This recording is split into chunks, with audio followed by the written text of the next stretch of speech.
So, Paul, you Hi, Curtis. how you doing? You've had a lot of experience in the science policy sector in Canada. I was hoping you could just tell us a little bit about how you see the state of science policy in Canada at the moment. Well, I think you've got some good initiatives coming out now with the Canadian Science Policy Centre initiative that this conference has been all about, and I think that's a sign of I guess a bit of a revitalization that's taking place in science policy. We've had a lot of experiments in this country on science policy over the last 30 years or so. They tend to come and they tend to go in kind of waves. And I think we're starting to see with what the CSPC is doing, a new kind of renaissance to this, particularly since it's involving a lot of young people. And the young people are, the next generation of what we're going to leave in terms of our legacy when it comes to science policy. So I'm kind of encouraged by what I'm seeing in the last several years with the Toronto meeting, now Montreal, next year Ottawa. So there's a lot of issues that are being discussed, but there's also a lot of initiatives that are spilling out of these conferences, and they're developing some good conversations with the science community and the policy community. So I think I'm encouraged, having lived through a lot of experiments in myself, and I think there's some good signals out there that there's a lot of great interest in this. So That's great. So you seem to think that CSPC has been very successful to date. Seems to be. What if we were aiming to be even more successful?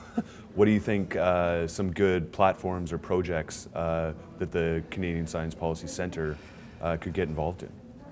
Well, I mean, you're already involved in a number of issues, but I think there is a major event coming up in Canada in 2012 called the American Association for the Advancement of Science. This is the largest scientific and science policy conference in the world, and they're meeting in Vancouver for the first time. Well, for the first time. It's the first time that the AAAS, the American Association for Advancement of Science, is meeting in Canada since 1981. They met in Toronto in 1981, was the last time they met.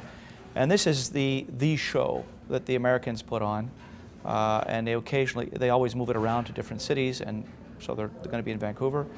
There's a big discussion underway about what the key issues should be between Canada and the United States in the area of science and science policy. So that will trigger a big debate, and I think the CSPC is positioned to try to sort of maybe take advantage of that platform. Another interesting event taking place in 2012 in April here in Montreal is going to be the wrap-up of all wrap-ups, the mother of all wrap-ups of the International Polar Year. And here, again, Canada has played a strong role in international polar activities over the last several years. And there's going to be a big event. Again, CSPC can play a role there with all of the energy dynamism that's taking place in terms of polar science, Arctic science, and so on. So yeah, there's lots of opportunities here coming forward. Awesome. I was hoping you could also tell us just a little bit about what you're currently working on in the science policy sector, if anything. I'm doing stuff. No, I retired from the government 30 years ago, and after 30 years, last year I retired, and I've spent a lot of time working in science advisory bodies of different forms. And so right now I'm spending some of my time on trying to help organizations with their international strategies in science. There's a lot of pent-up demand within our government agencies, organizations, to try to strengthen our relationships with other countries and how strategic we can be with that. And I'm also helping some other organizations with their, shall we say, their national approach to how they deal with investing in science and developing their science assets and capabilities. So, I'm enjoying it. It's kind of fun. It's a fun thing to do after 30 years of contributing to the whole science policy debate in this country, and I'm happy to do more of that, actually. Plus, I'm doing some mentoring. So I like to do mentoring of the young students or groups that are coming into play right now in terms of science policy.